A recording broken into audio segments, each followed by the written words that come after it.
आप सबका मैं क्रांतिकारी इस्तकबाल करता हूं, आपको जय भीम और लाल सलाम कहता हूं। दोस्तों, मैं यहां बैठा हुआ था तो सोच रहा था, कहने को बहुत कुछ है, बताने को कुछ भी नहीं है। कहने को बहुत कुछ इस तरह से है कि हमारे शिक्षकों ने जो है पारी संभाल ली है। तो एक बात तो सुचिता ने कह दी कि ये अपना आंदोलन तो बता रहे हैं, अपने खिलाफ होने वाला आंदोलन नहीं बता रहे हैं। लेकिन खासियत यही है जेएनयू की, इसीलिए हम आपके बीच आए हैं। आपको कुछ बताने नहीं आए हैं, आप हमसे ज्यादा समझदार हैं। और हमको भी आपकी उम्र में लगती थी कि हमको दुनिया की सबसे ज्यादा समझ है, और आपको भी लगनी चाहिए कि हम ज्यादा समझते हैं। हम बस इस सॉलिडेरिटी मीटिंग में इसलिए आए हैं कि हमारे लिए कोई करके गया और आप अपनी आने वाली पीढ़ी के लिए कर रहे हैं। जेएनयू एक सिलसिला है। अगर हम समझते हैं कि जेएनयू एक विश्वविद्यालय है तो शायद हम जेएनयू को नहीं समझ पा रहे हैं। जेएनयू एक स्पिरिट है। जेएनयू नाउम्मीदी के इस दौर में एक उम्मीद है, इसलिए हम आपके बीच में आए। और इसमें कोई दो राय नहीं है कि आप जीत जाएंगे।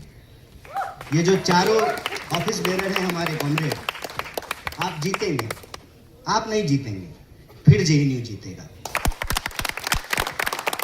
बस मैं आपसे 2-3 बात कहूंगा। पहला तो ये कि अभी कॉमरेड रोहित ने रजत दत्ता को याद किया।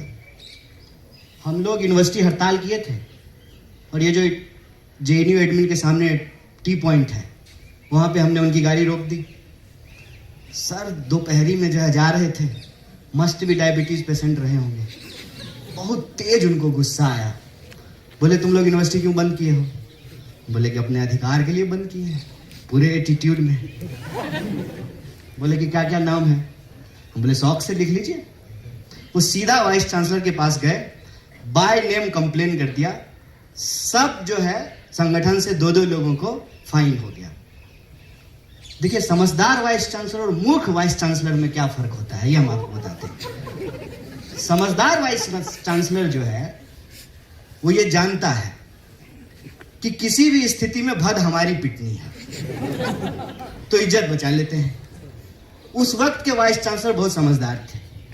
शिक्षक को समझाया, कंप्लेन किया, फाइन किया, और जब एडमिशन लेने के लिए दोबारा रजिस्ट्रेशन के लिए गए तो एडमिशन बोला कि फाइन दो। बोले फाइन तो नहीं देंगे, माफी मांग लेंगे।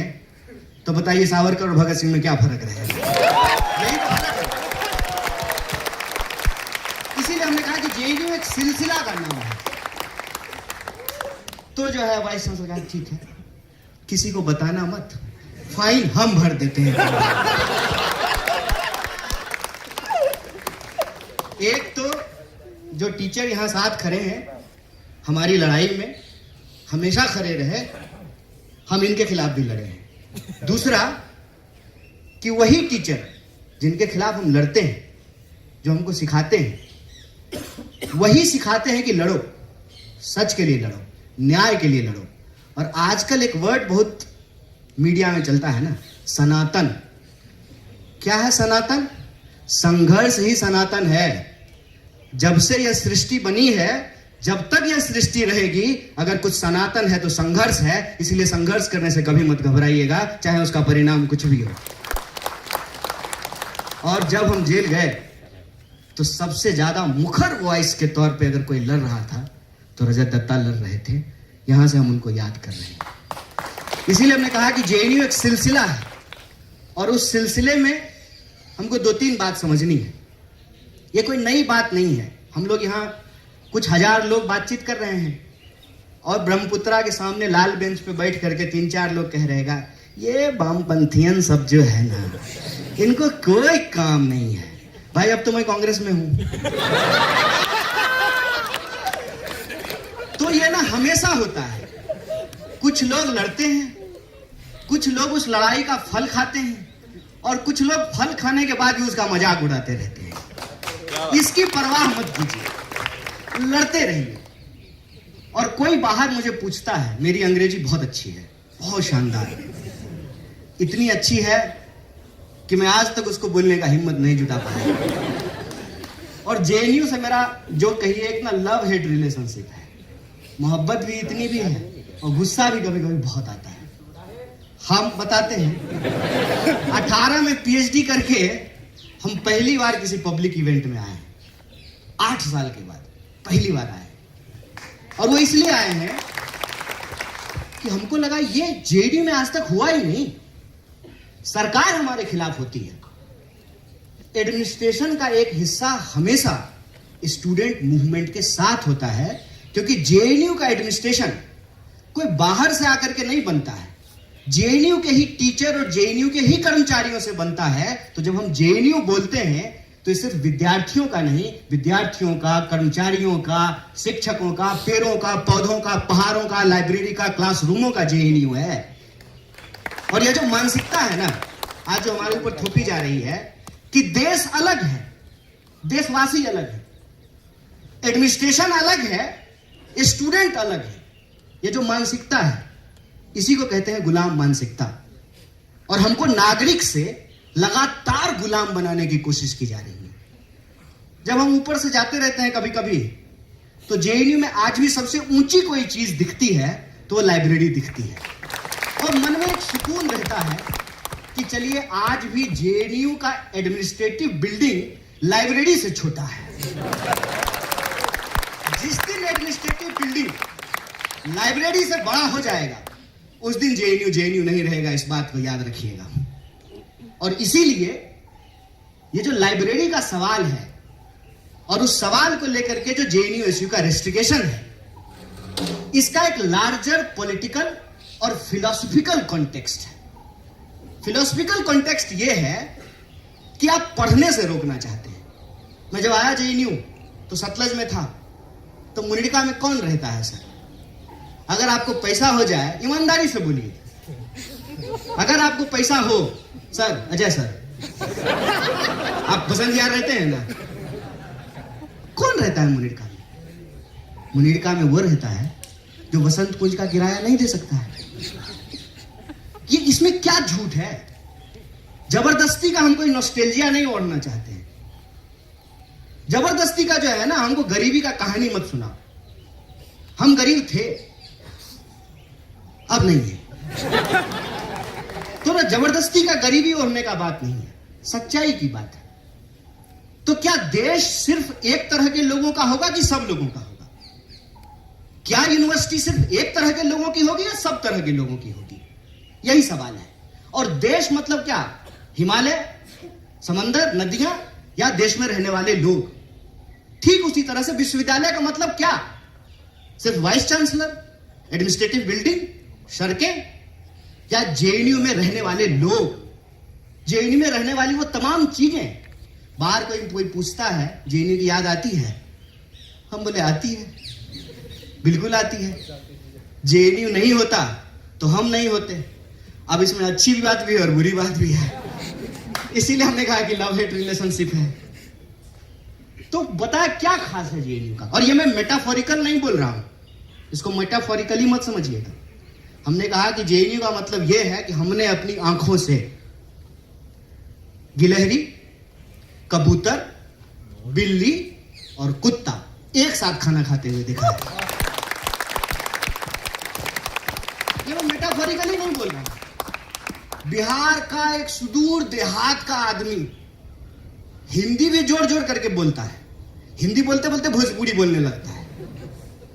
वो अंग्रेजी की पीएचडी स्कॉलर केरला की लड़की से शादी किया। बताइए जेएनयू में ही संभव है? नहीं है। इश्क पे जो है मैम ने जो है कविता कही, ये इश्क जो है आपके होने का, आपके बीइंग का, आपके वजूद का, कि तुम ही तुम नहीं हो, हम भी हैं। देश प्रधानमंत्री नहीं होता है, सिर्फ प्रधानमंत्री नहीं होता, हम भी हैं। विश्वविद्यालय सिर्फ वाइस चांसलर नहीं होता है, हम भी हैं। और क्या मांग रहे हैं? पढ़ने के लिए जा रहे हैं। कौन जाता है? पिटते हैं सारे लोग, आप में से सारे लोग पिटे होंगे पढ़ने के लिए। कौन पढ़ना चाहता है, किसको पढ़ने में मजा आता है, खेलने में मजा आता है, सिनेमा देखने में मजा आता है, रील देखने में मजा आता है, रील बनाने में मजा आता है, पढ़ने में किसको मजा आता है? ये सारे टीचर यहाँ बैठे हुए हैं। सर, हम लोग तो खूब इनकलाब जिंदाबाद करते थे और कई बार समय पे असाइनमेंट तो नहीं जमा करते थे। और ये जो रेस्टिगेट हुए हैं, ये किसी एवरेज स्टूडेंट से कम ही लाइब्रेरी जा पाते होंगे बेचारे। ये तो दूसरे के अधिकार के लिए रेस्टिगेट हुए।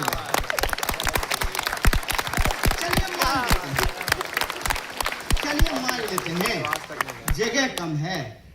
अरे तो मई की दोपहरी में, जेठ की दोपहरी में ज्यादा से ज्यादा क्या करेगा?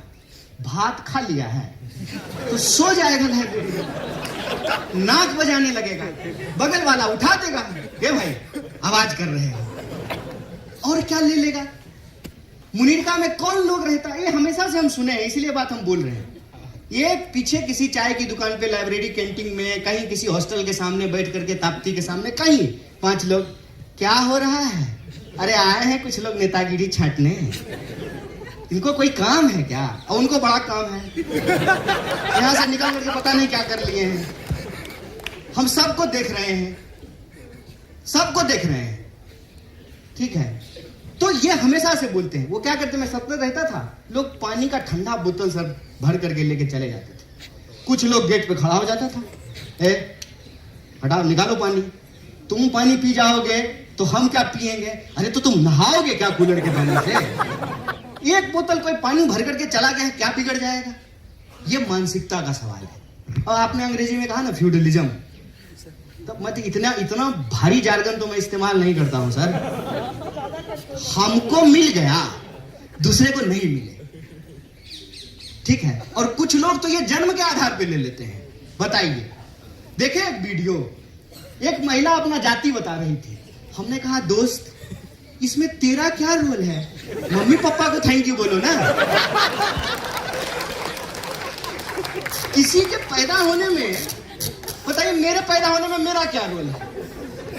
अब उसके आधार पर मुझे कुछ मिल गया है तो ये गिनाने वाली बात है। और मजेदार बात जान लीजिए, सिर्फ इतने तक नहीं रुकते हैं, और दूर चले जाते हैं, कोई और महान चीज से अपने आप को जोड़ देते हैं। राम परशुराम, कोई ऋषि मुनि, पता नहीं कहां चले जाते हैं। अरे कुछ अपने लाइफ में भी तो पैदा कर लो, कुछ अपने जीवन में अचीवमेंट कर लो, ताकि अपना परिचय बता सको। माना कि तुमने मेहनत करके जेएनयू में एडमिशन लिया, बहुत धन्यवाद, तुम्हारी काबिलियत, तुम्हारे मेरिट को सैल्यूट। तुम उतना ही मेरिटोरियस है जितना मेरिटोरियस देश के प्रधानमंत्री हैं, माना। और इतना मेरिटोरियस है कि इजराइल के प्रधानमंत्री को इंप्रेस करने के लिए डांस कर रहे हैं। हमने कहा देखिए नई ट्रेडिशन है। अब देखिए दो सिलसिला है, एक सिलसिला जेएनयू का सिलसिला है। यहां श्रीमती इंदिरा गांधी के बारे में बोला जा रहा था और हम चुपचाप सुन रहे थे।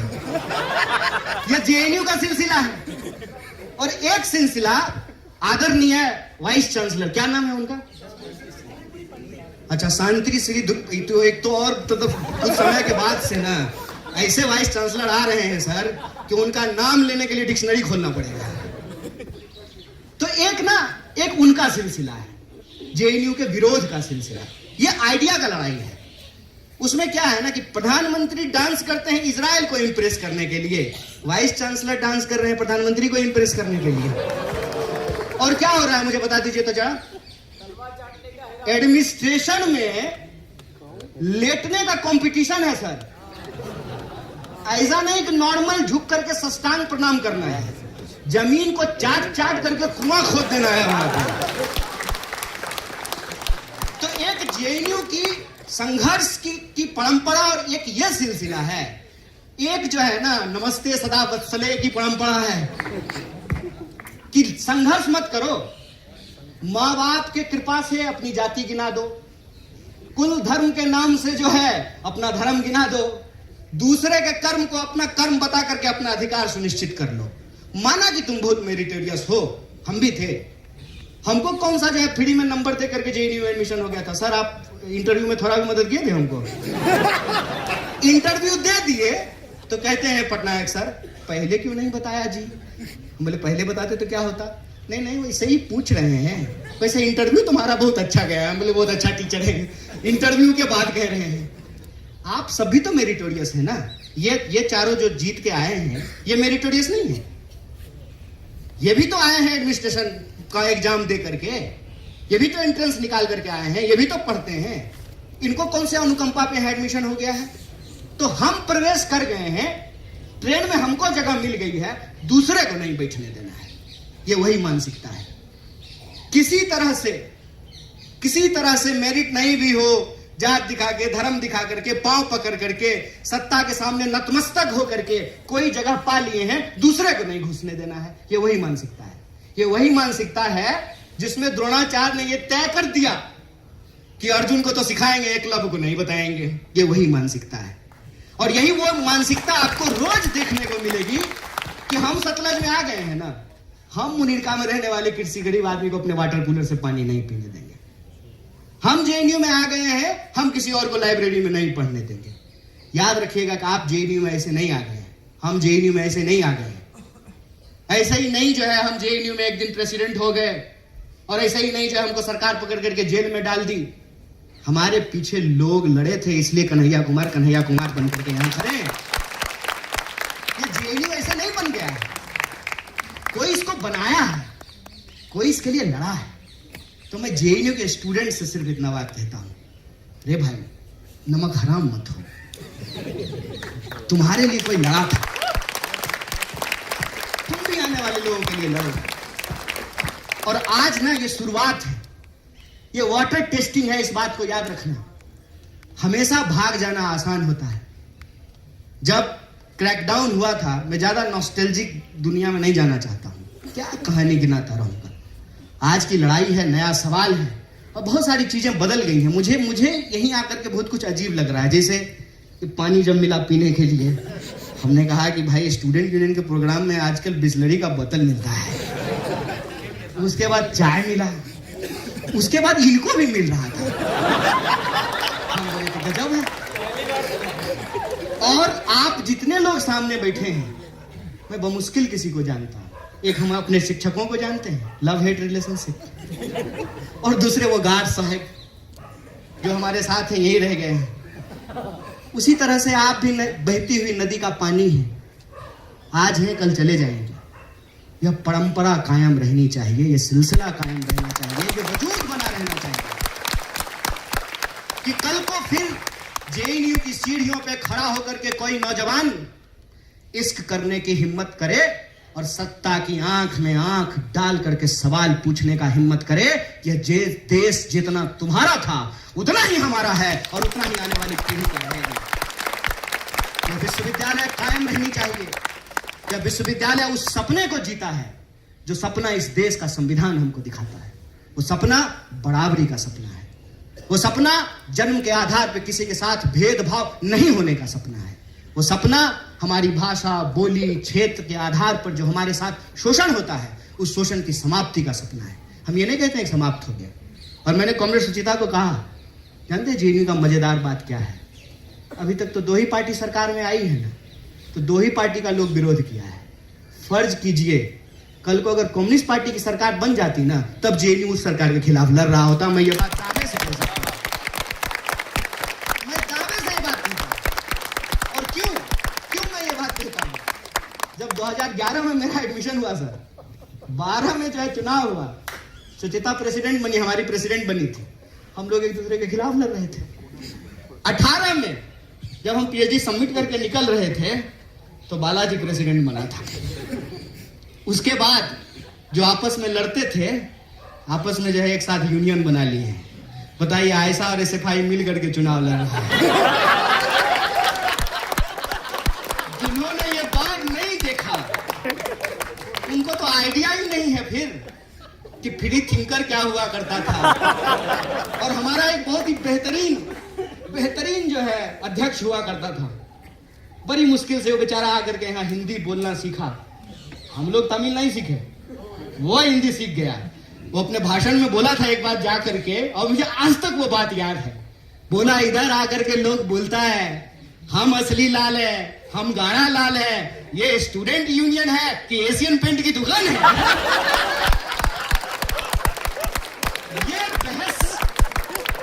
ये बहस हमेशा इस विश्वविद्यालय में रहेगा और इसीलिए नेहरू की जो प्रतिमा लगी हुई है, उस प्रतिमा के बाहर एक बात लिखी हुई है, क्रिटिकलिटी को प्रोटेक्ट करना, क्रिटिकल अंडरस्टैंडिंग को आगे बढ़ाना ही विश्वविद्यालय का काम है।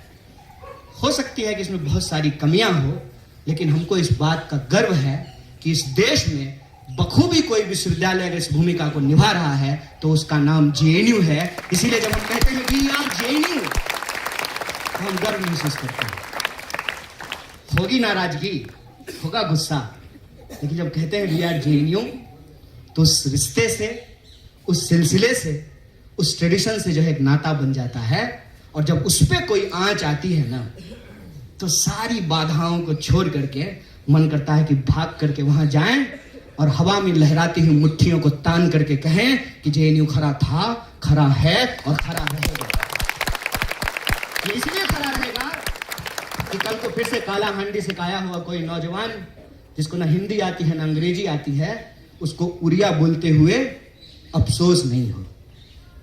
एक बिहार के किसी देहात से आया हुआ नौजवान, नॉर्थ ईस्ट से आया हुआ नौजवान, कश्मीर से आया हुआ कोई नौजवान, केरल से आया हुआ कोई, वो तो हम हैं ही सर, तो ना नहीं young sir, age is number, young is feeling. तो हम ये कह रहे हैं कि वो सिलसिला कायम रहना चाहिए। और ये जो पूरा का पूरा मसला है लाइब्रेरी का, इसको यूं समझ लीजिए कि ये ना वाटर टेस्टिंग है। इसको ये मत समझिए कि फेस रिकॉग्निशन, ये सब डिवाइड करने का कोशिश है। सर्विलांस, सिक्योरिटी, अरे कौन सा वहां परमाणु बम रखा हुआ कि कोई चुरा करके चला जाएगा, फॉर्मूला रखा हुआ है। वो तिरंगा सिनेमा में एक नहीं था कि हमने जो है सर्किट निकाल लिया है, फ्यूज कंडक्टर, कौन सा फ्यूज कंडक्टर वहां रखा हुआ है? कौन किताब चुराता है? किताब ही तो सर एक ऐसी चीज है कोई चुराता नहीं है, आप कहीं छोड़ करके चले जाइए। तो लाइब्रेरी रोक रहा है, ये अभी लाइब्रेरी रोक रहे हैं। असल बात मैं बार बार जो कहता हूं, देखिए हम लोग एक बड़े नाटक का छोटा सा पात्र है, बहुत छोटा सा। Privatisation of profit, socialisation of loss, monopoly of power. और ये जो एप्स्टीन में निकल करके सामने आ रहा है ना, ये इसकी हकीकत, कि दुनिया भर के चोर जो हैं ये एक है, ये इकट्ठा है और चारागाह बना लेना चाहते हैं दुनिया को। और विश्वविद्यालय उनके आंखों में खटकता है, क्योंकि विश्वविद्यालय आपको सवाल पूछने के लिए सिखाता है, विश्वविद्यालय आपको क्वेश्चन करने के लिए सिखाता है। और जैसा प्रोफेसर पटनायक ने कहा कि टीचर की ताकत स्टूडेंट है, स्टूडेंट की ताकत विश्वविद्यालय का ताकत समाज है। इसीलिए आप बार बार देखेंगे कि विश्वविद्यालय को समाज से काटने की कोशिश की जाती है। यह एक डेलिबरेट अटेम्प्ट था कि जेएनयू को बदनाम किया जाए। और यह बात मैं बार बार कहता हूं कि किसी विधवा की जमीन कब्जा करना हो ना, तो उसको चरित्रहीन और डायन बताना जरूरी है। समाज में उसको लेकर के डर हो कि अपना पति खा गई, अब तुम्हारा पति खा जाएगी। और जब ये डर समाज में कायम हो तो समाज और विश्वविद्यालय अलग हो जाते हैं। फिर जब विश्वविद्यालय पर हमले होते हैं सरकार के द्वारा, तो विश्वविद्यालय के साथ कोई खड़ा नहीं होता है। और असल बात यह है कि ये जो पूरा का पूरा लूट का मामला है, बसंत कुंज जैसी जगह पे आप में से बहुत सारे लोग हवाई जहाज चढ़े होंगे, ऊपर से जाते हैं कितना सुंदर लगता है। खाली कंक्रीट ही कंक्रीट है। दो ही जगह ग्रीनरी नजर आती है, एक जगह जहां आदरणीय राष्ट्रपति रहती है, दूसरी जगह आदरणीय वाइस चांसलर रहते हैं। क्यों नहीं खटकेगी? सर आप लोग तो घर लिए होंगे ना, बाहर में बुक तो कराए होंगे ना, आप बाहर ही रहते हैं ना, तो सर 3-4 करोड़ में तो फ्लैट मिलता होगा बसंत कुंज में।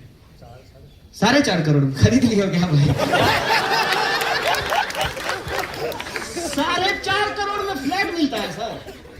ये 1000 एकड़ जमीन है।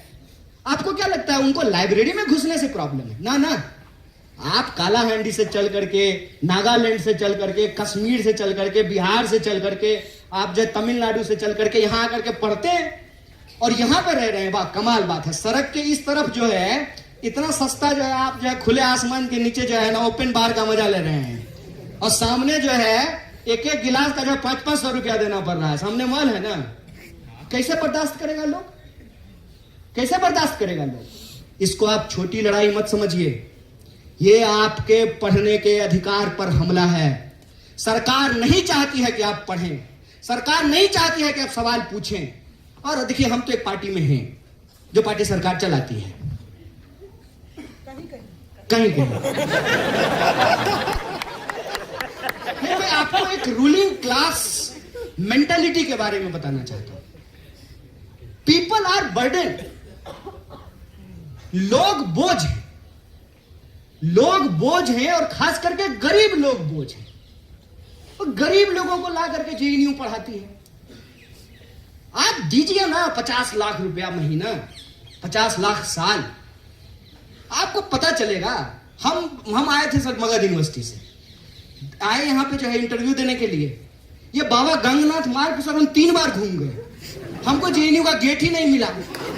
हमको लगा कि देश की इतनी बड़ी यूनिवर्सिटी है, कोई शानदार गेट होगा, हम बार बार सामने से गुजर जाएं, हमको जेएनयू मिल गई नहीं। तो हमने एक भाई से पूछे, भाई जेएनयू कहाँ है? तो बोला कौन सा? बोले कौन सा? एक ही जेएनयू है। बोला नहीं 2 है। बोले 2 है, हमको तो एक ही पता है। बोला एक ओल्ड है एक न्यू है। अब हम कंफ्यूज हो गए, नए में जाएंगे पुराने में। हमने कहा नए में चलते हैं। तब न्यू इंडिया नहीं आया था सर। तब अगर न्यू इंडिया होता तो क्लैरिटी होती, पहले ही बोल देते न्यू में। तो बोले न्यू में, तो वापस इसी गेट पे बोले हम यहां से, तो हम 3 बार गुजर गए। वहां गए, हम डरते डरते, अभी हमारे गार्ड साहब हमको इतना प्यार से बतियाया है, ठीक है ना।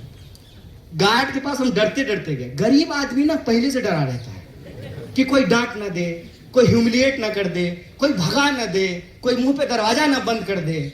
ये होता है, कॉन्फिडेंस नाम का कोई चीज होता है।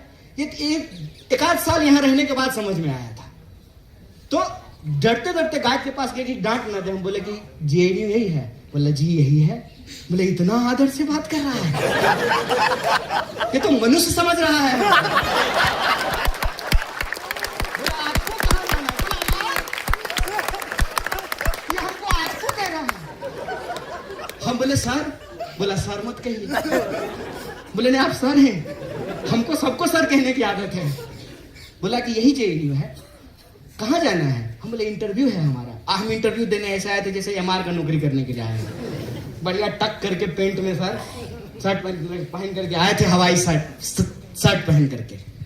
तो उन्होंने एक आदमी को रोका, वो सीनियर रहे होंगे। बोला कि इनको जरा छोड़ दीजिएगा एड ब्लॉक। हम पीछे बैठ गए। हम उसको बोले कि किराया भी लीजिएगा क्या? बोला नहीं भाई किराया नहीं लेंगे, हम भी यहीं पढ़ते हैं। हो गया एडमिशन। पहला दिन क्लास में गए, प्रोफेसर मालाकार थे, आए क्लास में, वो आए, हम खड़े हो गए, बाकी सब बैठा हुआ था। बोले खड़े क्यों हो गए? हम बोले सर आप आए हैं क्लास में इसलिए खड़े हो गए। तो बोले कि इसमें हमने ऐसा क्या कर लिया कि तुम खड़े हो रहे हो हमको देख के? हमने कहा सर आप टीचर हैं। तो बोला कल तुम भी हो जाओगे। हम बोले हाँ बात तो ठीक है, एक टीचर होने ही तो आए हैं। बोले कि मेरी पीएचडी हो गई, तुम्हारी पीएचडी हो जाएगी, हमारे तुम्हारे में क्या फर्क है? फिर हमारा कॉन्फिडेंस इतना, वैसे सर हम सिगरेट नहीं पीते हैं, हमारा कॉन्फिडेंस इतना था कि हम पटनायक सर के पॉकेट से सिगरेट निकाल लेते थे। फर्क देखिए, कैसे आए थे और कैसे बन गए। क्या सर? और झूठ बोल रहे हैं, खाली केला खाली तो नहीं गए थे इनके घर में, 20 दिन जेल में थे, बड़ी जोर से तलब हो रही थी। तो मैंने सोचा कि सर के पास आता हूं, पीने का सिगरेट मिलेगा। ये फर्क है, ये मैं अपनी आप बीती आपको बता रहा हूं, और ये मैं पहली बार पब्लिक में बोला हूं। तो और जेल जो है, जेल का मजेदार बात, सब 83 की बात बोल रहे थे। मैं जेल में गया, मुझे बहुत दिन के बाद चैन मिला था सर। इतना दुखी मत होइए कोई अगर जेल में जाए तो, खुश होइए। पता है क्यों? क्योंकि एक असली बात कोई नहीं बताएगा। इनमें से अगर कोई भी जेल में चला जाए ना, संघर्ष कीजिए लेकिन दुखी मत होइएगा। क्यों? क्योंकि जब आप सुबह 2 बजे अपने स्टूडेंट यूनियन के लीडर को, लीडर तो मत ही बोलिए, बेचारे वर्कर हैं, प्यून है वो आपके, फोन करके जब कहते हैं ना कि हाँ जी रिजर्वेशन काउंटर सुबह कितने बजे खोलेगा। अरे तुम रेलवे इंक्वायरी है। मतलब स्टूडेंट यूनियन का मतलब परमानेंट 24/7 पानी नहीं आ रहा है। स्टूडेंट यूनियन को फोन करो और नहीं अगर फोन उठाए आना अगली बार वोट मांगने के लिए। ये जो कॉन्फिडेंस है ना आपका, यही नागरिक होने का बोध है। मैं एक संगठन का प्रभारी हूं सर, जिसका कपड़ा का बैनर का आप बात कर रहे थे। आपके कपड़ा का बैनर सामने लगा हुआ है। समय बदलता है। स्टूडेंट यूनियन का टीचर जब चलता है ना लीडर, तो लगता है कि कोई एमपी जा रहा है। यहां स्टूडेंट यूनियन का लीडर गुजर जाए पता भी नहीं चले कि लीडर है। मैं ऐसे ही एक प्रोटेस्ट में गया था। एक दूसरी यूनिवर्सिटी का प्रेसिडेंट आया और बोला कि ये प्रेसिडेंट है, शकल कैसी लगती है उसकी। मैं सुन लिया उसको। मैं पलट करके बोला भाई संघर्ष करने के लिए लोग चुनते हैं, मॉडलिंग करने के लिए थोड़ी चुनते हैं। ये जो आपके नागरिक होने का बोध है ना, मैं सिर्फ जेएनयू के अपने विद्यार्थियों से बात करना चाहता हूं। मुझे कोई हक नहीं कि आपको कुछ बताऊं समझाऊं। बस मैं भी आपकी तरह का भी यहां विद्यार्थी था, आपका अनुभव साझा कर रहा हूं। ये जो संघर्ष करने का जिम्मेवारी आप देते हैं, हम लोग कहते थे अक्सर कि student union seat of power नहीं है, सीट ऑफ स्ट्रगल है। अगर आप यहां आए तो संघर्ष कीजिए। और ये स्टूडेंट के दिमाग में क्लियर है, तभी तो रात को 2 बजे फोन करते हैं। तो गलती से अगर कोई जेल चला जाए, मैं बता रहा हूं ये बहुत खुश होंगे। पता है क्यों? सोएंगे, बहुत बढ़िया नींद है। कोई फोन नहीं करेगा। पानी नहीं आया है, सतलज में पानी नहीं है, ताप्ती का पानी खत्म हो गया है, रिजर्वेशन काउंटर नहीं खुल रहा है, लाइब्रेरी में कुछ हो गया, फुर्सत मिली, बढ़िया से शांति से जो है पीएचडी लिखेंगे। और आजकल रूमी बहुत मशहूर हो गए हैं, हम भी काफका और रूमी पढ़ेंगे जेल में बैठ करके। क्या जेल जब गए, 83 की बात कर रहे थे लोग, तो मैं सो करके उठा था। एक आदमी आया और कहता है, और कॉमरेड कैसे हो? हम बोले जेल में।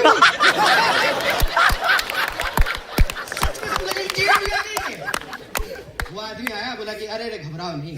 बोले नहीं घबरा तो नहीं रहे, घबराना होता तो जेल में थोड़ी होती, घबराना होता तब थोड़ी जेल में होते। घबरा गए तब कहां? घबरा गए तो सरकार में होते, जेल में थोड़ी होते। तो जो है वो आया, बोला कि अरे हम भी आए थे यहाँ पे, तुम्हारे जो है ना टीचर मालाकार और पटनायक, उन लोगों के साथ हम भी आए थे। बोले आप क्या करने आए थे? अरे सेनेटाइज हुआ था, लोगों को जेल भेज दिया गया था, हम भी आए थे जेल में। तो हम बोले अभी क्या है? बोले अभी हम जेल कमिश्नर हैं, पूरा जेल हमारे ही अंदर है। मैं ऐसे ही नहीं बोल रहा हूं कि जिनको लगता है कि जेएनयू यूनिवर्सिटी है, वो जेएनयू को नहीं जानते हैं। जेएनयू का इतिहास, मुंह जवानी जेएनयू के एक एक ईंटों पर दर्ज है, एक एक क्लासरूम के बेंचों पर दर्ज है। और जो लोग यहां आए, उनका सौभाग्य, वो उनकी जिंदगी के सबसे बेहतरीन दिनों में से एक है। इसीलिए प्यार और रंज, हिट कि इतना कुछ कर लेने के बाद भी, हाँ, सबसे ज्यादा क्रिटिसिज्म अगर कहीं से हो सकता है तो जेएनयू से ही होता है। और इसके लिए मुझे आपसे कोई शिकायत नहीं है। मैं आपको सैल्यूट करना चाहता हूं। आप अपने स्पिरिट को इसी तरीके से कायम रखिए। देश में एक यूनिवर्सिटी तो ऐसी है जो आज भी लोगों की रीढ़ की हड्डी को सीधा करता है, जो सत्ता के आंख में आंख डाल करके सवाल पूछता है, जो कहता है कि नहीं मानेंगे, तुम जो चूरन बेचोगे ना वो नहीं खरीदेंगे। क्या चूरन बेच रहे हो? सिक्योरिटी का। अच्छा, यहां लोग जो है बॉर्डर घुस जा रहे हैं बंदूक लेकर के। कहां घुस आए थे? पहलगाम में। और तुम लाइब्रेरी बचा रहे हो। कमाल बात है। ये जो चूरन बेच रहे हो, इसमें होता कि मॉल में आप सामान खरीदने के लिए जाइए, सामान खरीद लीजिए, कहेगा कि छुट्टा नहीं है, चॉकलेट खा लीजिए। नहीं खाना है मुझे चॉकलेट। यही तो जेएनयू का एटीट्यूड है ना। तुम जो दोगे नहीं लेंगे, और जो हमको लेना होगा वो छीन करके लेंगे। यही तो है ना। तुम कह रहे हो कि भैया फेशियल रिकॉग्निशन नहीं लेंगे, चंदा लेंगे बारकोड से। आप लोगों ने कॉन्ट्राडिक्शन पकड़ा। डायलेक्टिक्स पढ़ाए हैं आप लोग। डायलेक्टिक्स देखे, बोला कि जो है फेशियल रिकॉग्निशन नहीं मानेंगे, लेकिन चंदा आप क्यूआर का कोड से लेंगे। तुम्हारे हिसाब का डिजिटल इंडिया नहीं चलेगा, हमारे हिसाब का डिजिटल इंडिया चलेगा। हम एआई बनाए हैं, एआई को हमको नहीं बनाने देंगे। इस बात को याद रखना। यही फर्क है जेएनयू में और देश के दूसरे विश्वविद्यालयों में, कि हमको जो चाहिए वो लेंगे। और मैं आपको एक आंदोलन की याद दिला देना चाहता हूं। वाईफाई को लेकर के हम लोग संघर्ष किए सर, और वाईफाई को लेकर के मैं 3 पोजीशन बताता हूं मेरे 7 साल के जेएनयू के अनुभव में। जब आ रहा था, कंप्यूटर हंस रही है सुचिता, बहुत जबरदस्त विरोध हुआ। मशीन आएगा, रोजगार चला जाएगा, इसीलिए जो है कंप्यूटर नहीं आना चाहिए। उसके बाद जेआरएफ आया, लड़ करके जेआरएफ का पैसा बढ़ाया। जेआरएफ का पैसा बढ़ते ही सर ब्रह्मपुत्रा में मोटरसाइकिल लगाने की जगह नहीं, और देखते देखते जो है डिलीवरी बॉय सुबह शाम ये मुगल दरबार वाला भी डिलीवरी करने लगा। रूम नंबर 160 ब्रह्मपुत्रा ओल्ड की एक्सटेंशन। समाज बदलता है, हम भी बदलते हैं। फर्क यह है कि हम बदलाव के खिलाफ नहीं हैं, लेकिन बदलाव हमारी शर्तों पर होगा। हम विकास के खिलाफ नहीं हैं, लेकिन विकास हमारी शर्तों पर होगा। बदलाव के नाम पर तुम अगर मेरे ऊपर कुछ थोपना चाहते हो, और यूनिवर्सिटी का जो बुनियादी कैरेक्टर है कि ये एक्सक्लूजनरी नहीं होगा, इंक्लूसिव होगा। बताइए अगर ऐसी यूनिवर्सिटी होती कि बंबू गेट लगा होता, जैसे टोल गेट पे लगा होता है, तब तो हम नहीं दे पाते इंटरव्यू। हमको गेट ही नहीं मिल रहा था, और गेट पे अगर गलती से पहुंच भी जाते, गार्ड जोर से हप कर देते तो लौट के चले जाते, कौन पढ़ेगा। हम बीएचयू में मेरा एडमिशन हुआ, मैं आपको बता देता हूं, बीएचयू में मेरा एडमिशन हुआ, हम बीएचयू में एडमिशन ही नहीं लिए। इतना भव्य विश्वविद्यालय था ना सर, हमको लगा इतना दूर घर से यहां रहेंगे कैसे। इतना भव्य, भव्यता से दिक्कत नहीं है, बनाइए ना भव्य। इस लाइब्रेरी को इतना और ऊंचा बना दीजिए, या इतनी ही एक और बिल्डिंग कोशिश कर दीजिए। अरे आपसे ज्यादा तो मिडिवल टाइम का शासक लोग ज्यादा समझदार था। एक कुतुब मीनार बना लिया था, उसके बगल में दूसरा कुतुब मीनार बनाने का कोशिश कर रहा था, है कि नहीं। इतने साल के बाद सर 70 में यूनिवर्सिटी बनी, 69 में, तब से लेकर के अब तक एक और बिल्डिंग बना लीजिए ना बगल में, और देख लीजिए जो बैठने की जगह की कोई कमी नहीं होगी। कौन कहता है कि हम बदलाव के खिलाफ हैं? बदलाव के खिलाफ कोई हो सकता है? कोई नहीं हो सकता है। कौन विकास के खिलाफ है? नहीं है। लेकिन आप बदलाव किसकी शर्तों पे करना चाहते हैं? यूनिवर्सिटी का बेसिक कैरेक्टर क्या है? यूनिवर्सिटी का बेसिक कैरेक्टर अगर इंक्लूसिव है तो हम बदलाव के खिलाफ नहीं है। यूनिवर्सिटी का बेसिक कैरेक्टर अगर एक्सक्लूसिव है तब हम बदलाव के खिलाफ होंगे, क्योंकि वो बदलाव हमारे लिए नहीं है। वो बदलाव फिर प्रधानमंत्री का विकास मतलब देश का विकास ना भैया। प्रधानमंत्री का विकास मतलब देश का विकास नहीं होता है। प्रधानमंत्री के चढ़ने के लिए 8,500 करोड़ का हवाई जहाज है, इसका मतलब इस देश के तमाम लोगों को चढ़ने के लिए 8,500 करोड़ का हवाई जहाज नहीं है। रेलवे में लोगों को टिकट नहीं मिलता है, भूख से लोग मर रहे हैं, सांप काटने से लोग मर जा रहे हैं, और 5 ट्रिलियन की इकोनॉमी बनी है। यहां बैठे हुए इकोनॉमिस्ट इतने बड़े रोहित आजाद, 5 ट्रिलियन की इकोनॉमी है। अब 5 किलो अनाज लेने के लिए 80 करोड़ लाइन में लगे हुए हैं। बताइए देश इतना मजबूत हो गया कि 80 करोड़ लोग कौन है जो 5 किलो अनाज लेने के लिए लाइनों में लगे हुए हैं। सर तुम कहते हो, ये आखिरी बात में बोल रहा हूं, तुम कहते हो कि जेएनयू धर्मशाला बना दें। मेरा एक जिगरी संगी दोस्त है, ये कंफ्यूज मत होना भाई, विचारधारा के आधार पर संबंध नहीं बनते हैं। विचारधारा रहते हैं, विरोध भी रहता है, सहमति रहती है, और सहमति रहती है। ये क्या लगता है ये लोग आपस में नहीं लड़े हैं? खूब लड़े हैं। और आप लोग आपस में नहीं लड़ेंगे? लड़ेंगे। सह अस्तित्व में जीवन है। तो मेरा एक संगी दोस्त था, उससे मुझे बहस करने में बहुत मजा आता है। तो सतलज गेट पे जो है खा करके हम लोग स्पेशल डिनर के पास आ जाते थे, एकदम टहलते टहलते। बहुत समय था ना, उस समय इंस्टाग्राम था नहीं और रील बनाने आता नहीं था, और वाईफाई भी नहीं था सर हॉस्टल में। और वाईफाई को लेकर के जो है तो संघर्ष भी नहीं हुआ था, तब तो कंप्यूटर का ही विरोध हो रहा था। बाद में वाईफाई फ्री हो गया, सब लोग अपना लैपटॉप खरीद लिए, जेआरएफ मिल गया, बाइक खरीद लिए, आजकल अपने कमरों में रहते हैं। हेलो सर चैट पे ही होता है। सतलज से ब्रह्मपुत्रा जब गए तो चाय जाना है यादव जी की दुकान पे पीने के लिए, तो फेसबुक पे इनबॉक्स करता था, चाय पीने चलोगे? बोले इतने में तो खटखटा के कह दोगे ना बगल वाले कमरे में, ये चैट पे बोलने का क्या जरूरत है। आजकल पर्चा भी सर व्हाट्सएप पे लिखा जाता होगा, आई गेस प्रेसिडेंट बताएंगे क्या, है ना? बहुत अच्छी बात है। तो संगी मेरा जिगरी दोस्त है, संगी जिगरी दोस्त कहता था तुम लोग बहुत खराब लोग हो। हमने क्या? तुम लोग वामपंथी लोगों का यही प्रॉब्लम है। क्या प्रॉब्लम है? ये बाहर के लोग आकर के जो यहाँ पानी ले जा रहे हैं और तुम इनको बढ़ावा दे रहे हो। जेएनयू धर्मशाला है क्या? हम बोले 5 मिनट पहले तुम हमको विधर्मी कह रहे थे। 5 मिनट पहले तुम हमको विधर्मी कह रहे थे और 5 मिनट बाद तुम हमको कह रहे हो जेएनयू धर्मशाला है। दोनों में से एक बात बोलो ना। या तो धर्म मानते हैं, धार्मिक लोग जो है रहते हैं जेएनयू में, या धर्म विरोधी लोग रहते हैं। भाई ये जेएनयू में पढ़ने वाले, ये जेएनयू एसयू, ये लोगों के पढ़ने के अधिकारों के लिए लड़ रहा है और तुम लोग कहते हो जेएनयू एसयू अय्याशी करता है। दोनों में से कोई एक ही बात होगा ना। और एक बात यह है कि तुमको सबको नहीं देना है, और जेएनयू को ना इसकी जितनी ताकत और जितनी कुवत है ना, ये सबको देना चाहता है। इसीलिए जब हम कहते हैं वी आर जेएनयू, मतलब हम सबका जेएनयू है। और जब जेएनयू में कोई सवाल होता है, जेएनयू के ऊपर कोई हमला होता है, तो हम अपनी विचारधारा, अपनी पहचान, अपना संगठन, उन तमाम चीजों को छोड़ करके इकट्ठा हो जाते हैं। यही जेएनयू की ताकत है। और आज भी हम इस बात के लिए खड़े हैं कि जेएनयू को बचाना मतलब उस सपने को बचाना कि यह देश हम सबका है।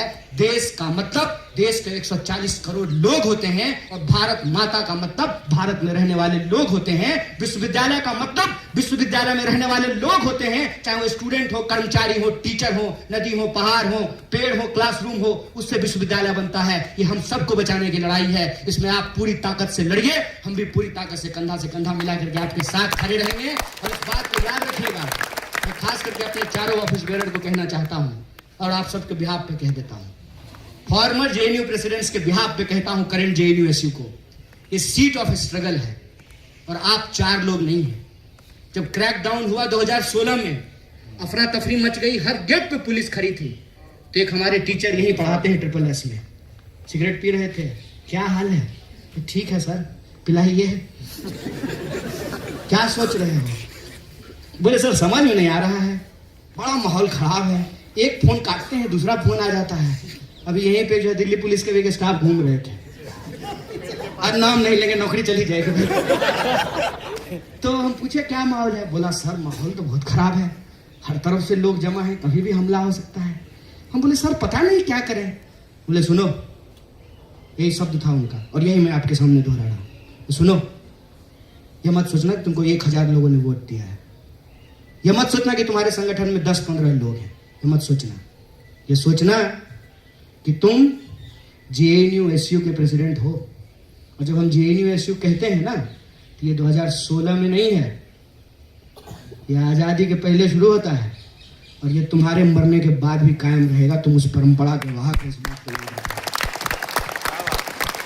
याद रखना कि तुम सिर्फ 1000 स्टूडेंट के प्रेसिडेंट नहीं हो, तुम 8000 स्टूडेंट के प्रेसिडेंट हो, चाहे वो एबीवीपी से भी जुड़ा हुआ क्यों नहीं है, चाहे वो तुमको वोट दिया या नहीं दिया, तुम पूरी यूनिवर्सिटी के प्रेसिडेंट हो।